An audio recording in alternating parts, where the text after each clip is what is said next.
अस्सलामुअलैकुम। आज की रेसिपी है फेफसा मटन लंग्स रेसिपी। उसके लिए मैं ले रही हूँ प्रेशर कुकर में ऑयल के अंदर मैं ऐड कर रही हूँ प्याज, बारीक काटा हुआ प्याज। अभी इसको हम अच्छे से फ्राई कर लेंगे। ये एकदम बहुत टेस्टी बनकर रेडी होती है। अभी इसके अंदर मैं ऐड कर रही हूँ अदरक लहसुन पेस्ट। 2 स्पून अदरक लहसुन पेस्ट को ऐड कर रही हूँ इसके अंदर। आप इसको एक बार बनाकर ट्राई कीजिए, एक बहुत टेस्टी बनकर रेडी होता है फेफसा।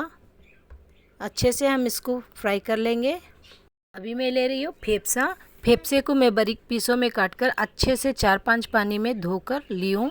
अभी इसको हम प्रेशर कुकर में डाल लेंगे। अच्छे से हम प्याज अदरक लहसुन पेस्ट के अंदर इसको भूनेंगे। 2-3 मिनट के लिए अच्छे से हम इसको भूनेंगे इस तरह। अभी इसके अंदर हल्दी पाउडर को ऐड कर रही हूँ।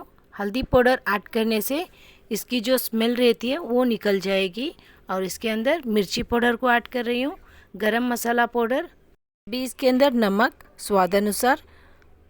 अभी इसके अंदर मटन मसाले को ऐड कर रही हूँ। मटन मसाला ऐड करने से बहुत टेस्टी बनकर रेडी होती है रेसिपी। इसको हम अब अच्छे से मिक्स कर लेंगे।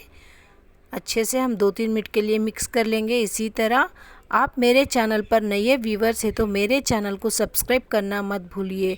हो सके तो मेरे वीडियो को लाइक करना मत भूलिए। इसमें अभी हम थोड़ा सा पानी ऐड करेंगे। आपको ये रेसिपी कैसी लगी मुझे कमेंट में ज़रूर बताइए।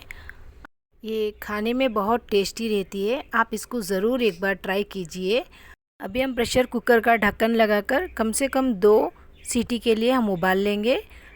अभी इसको हम चेक करेंगे। प्रेशर कुकर का ढक्कन निकालकर हम चेक करेंगे। एकदम लाजवाब बनकर आई है ये रेसिपी। आप इसको रोटी के साथ खा सकते हो। ये एकदम बहुत टेस्टी रहती है रोटी के साथ। आप इसको ज़रूर ट्राई कीजिए। आप इस रेसिपी को कब ट्राई कर रहे हो मुझे कमेंट में ज़रूर बताइए। अगर ये वीडियो आपको पसंद आई हो तो लाइक करना मत भूलिए। शुक्रिया आप मेरे वीडियो को देखने के लिए।